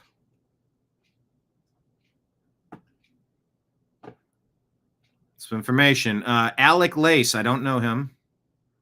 Father of four, host of First Class Fatherhood, Alec Lace Show. He's saying that the FBI has arrested a Brian Cole, identified as the...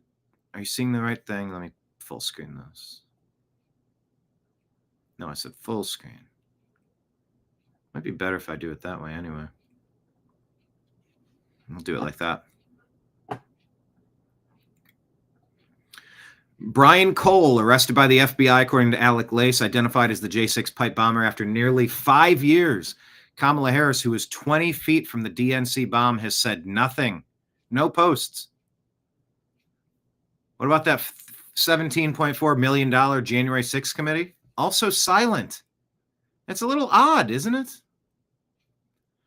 Publius says, arrested Jan 6 pipe bomber suspect identified as Brian Cole, 30 years old, of Northern Virginia. Mother, Delicia Cole, has a Facebook page that has not yet been scrubbed. What is...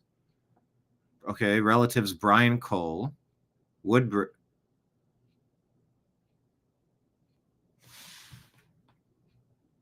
Whoa.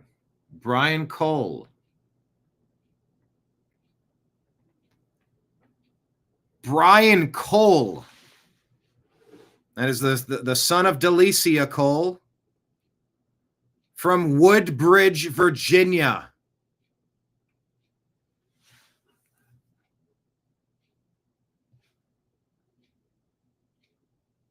A realtor. Posted in 2016, I can't keep calm. I have a black son.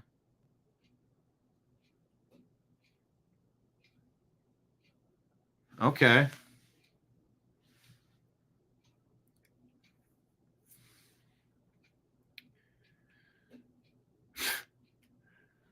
What a strange, strange world.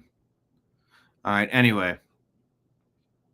Publius, 122,000 followers. I think independent journalist on X. Okay, are we getting... ABC News just says a Virginia man. They didn't give the name. What does Tim Pool say? He says it's an inside job.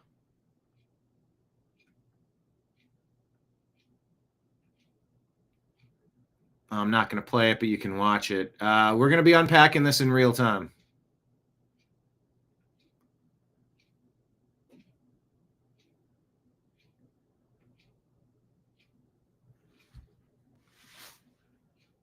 FBI stormed the home of the J6 pipe suspect, reportedly Brian Cole, described as an anarchist.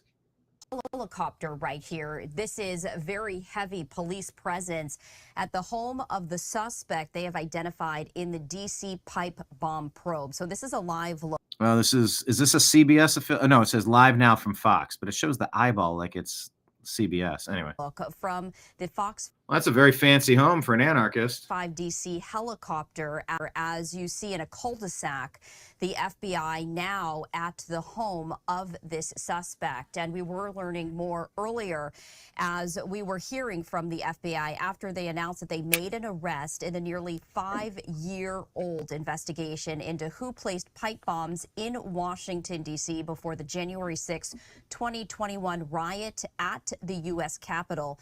This arrest marks the first time investigators have settled on a suspect in an act that has had a long investigation by law enforcement and also led to some conspiracy theories. Those pipe bombs were placed on January 5th, 2021 near the offices of the helicopter right here. I love how they say conspiracy theories. No, the conspiracy is that it didn't happen. They got him alive. I bet you the Democrats are really nervous.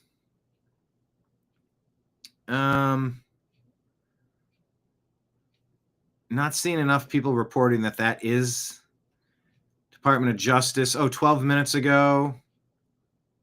Oh, I hate early this morning. Brian Cole Jr. was arrested. Okay, yeah, this is Pam Bondi. Brian Cole Jr. was arrested. Arrested and charged with placing the pipe bombs at the RNC and the DNC on January 5th, 2021. He has been charged with violating 18 U.S.C. 844, which is use of an explosive device. This investigation is ongoing. As we speak, search warrants are being executed, and there could be more charges to come. Today's arrest happened because the Trump administration has made this case a priority. The total lack of movement on this case in our nation's capital undermined the public trust of our enforcement agencies. Oh, yeah. This cold case languished for 4 years until Director Patel and Deputy Director Bongino came to the FBI. The FBI, along with U.S. Attorney Pirro and all of our prosecutors, have worked tirelessly for months, sifting through evidence that had been sitting at the FBI with the Biden administration for 4 long years. Let me be clear, there was no new tip, there was no new witness, just good, diligent police work and prosecutorial work, working as a team along with ATF, Capitol Police, Metropolitan Police Department, and of course, the FBI. We are working every day to restore the public's trust. We hope that today is a significant step towards that progress. We'll share more information when we can and when it unfolds. I cannot stress enough how hard Director Patel and Deputy Director Bongino have worked for months to make our nation's capital safer and to make our country safer. All right, well, there we go.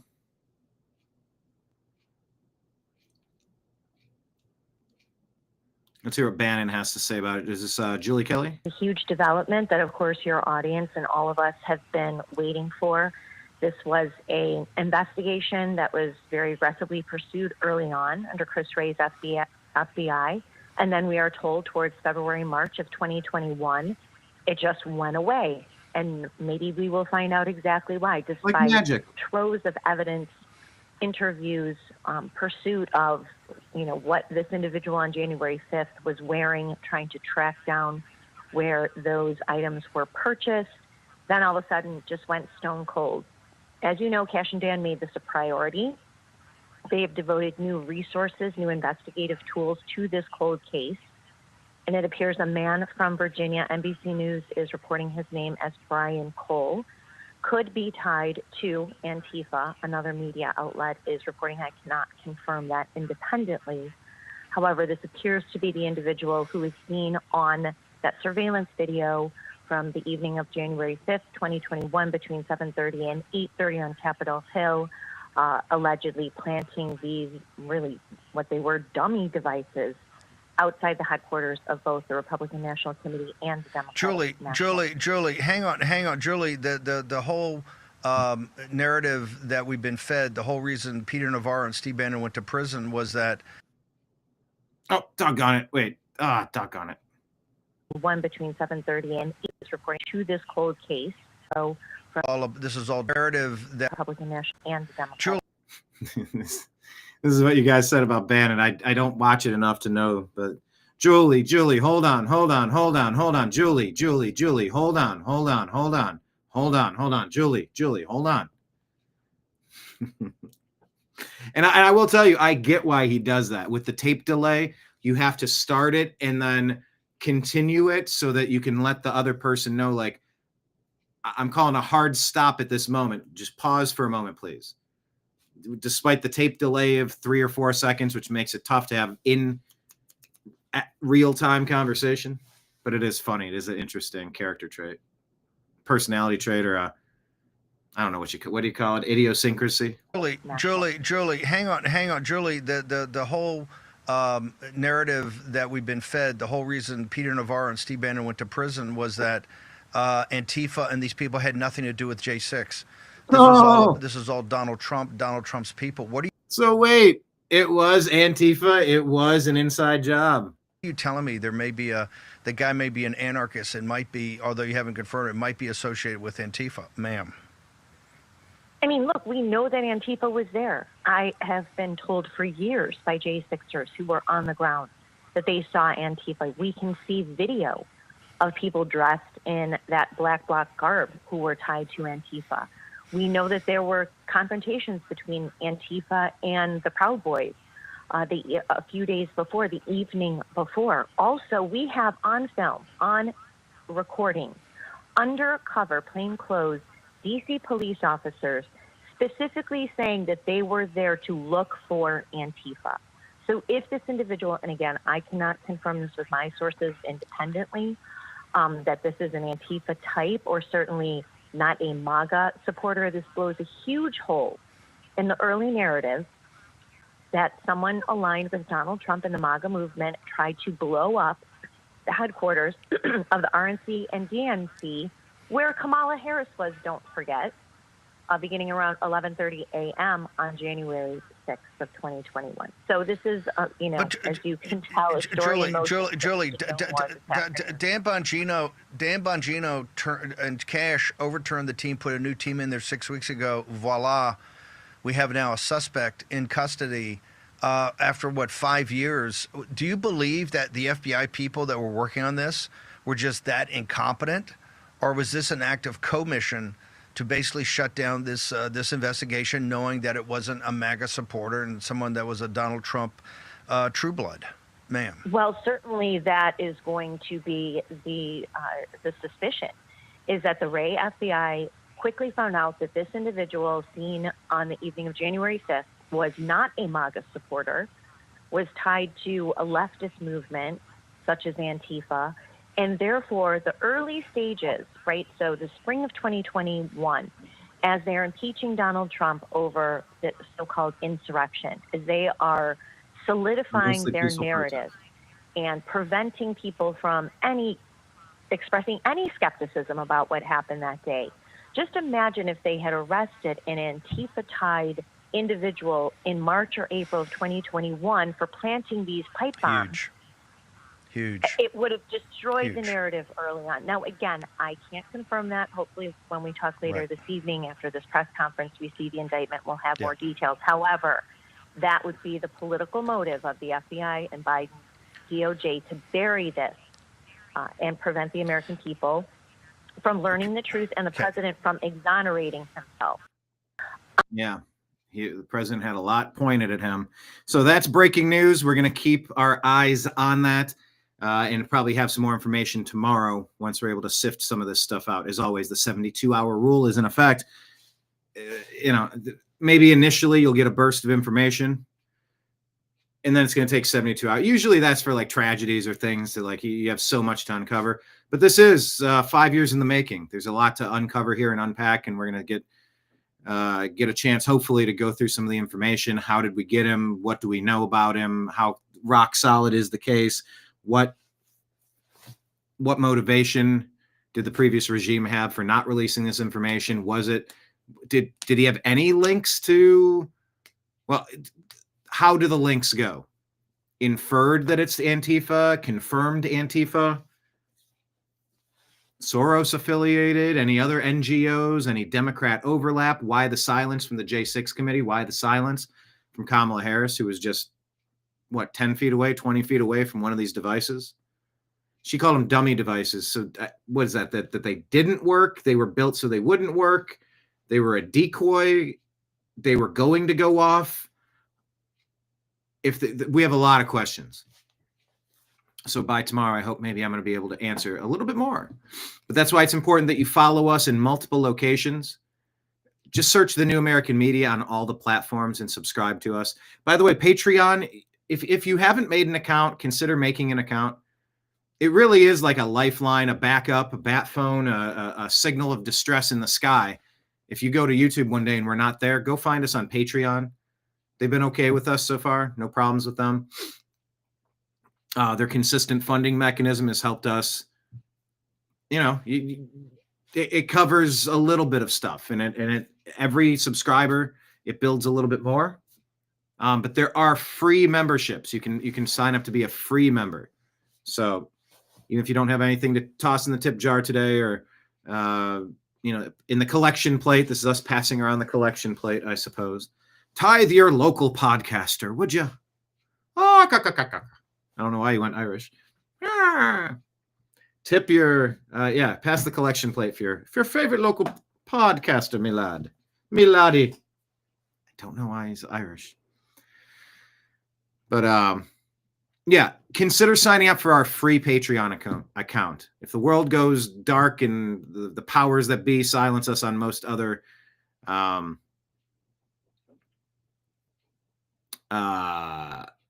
what was I saying? Yeah, if the world goes dark, I think Patreon will be one of the few places we're going to be broadcasting. So make sure you're following us there.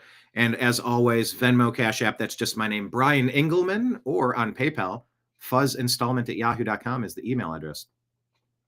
Tips are always appreciated. Danette says, can you have a later show next year? You want a later show? It's possible. There's a possibility this would be that's all, folks. That's all, folks. I do the I don't get the talking part of that. Mel Blanc, right? That was his name? Not Mel Brooks. Mel Blanc did all those voices.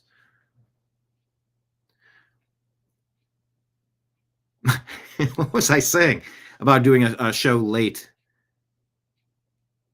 It was discussed. I don't even know what I was trying to say with abadi. But that is all, folks, for today's show. There's a universe where I could be doing an early show or an evening show. Definitely. There would be some really nice advantages to doing that, but we'll see how it shakes out. So for now, thank you all for being here. I appreciate you. I love you. Share the show with a friend. Share the show on X. Text, grab a link and share it. Send it to one of your smart friends.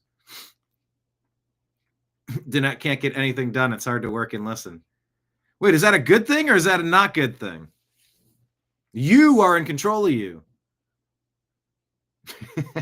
Don't you put that on me. I was just watching a Denzel clip about King Kong ain't got nothing on me. So much of that was unscripted.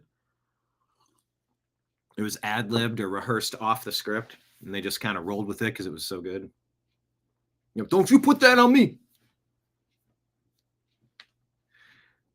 Anyway, maybe later. Thank you, everybody. I'm going to hit reset. I'm going to launch the Strictly Football program, and I'll be back in 25 minutes. I appreciate you. I love you, and we'll talk to you again soon. Take care, everybody. Peace.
Your guide to the truth.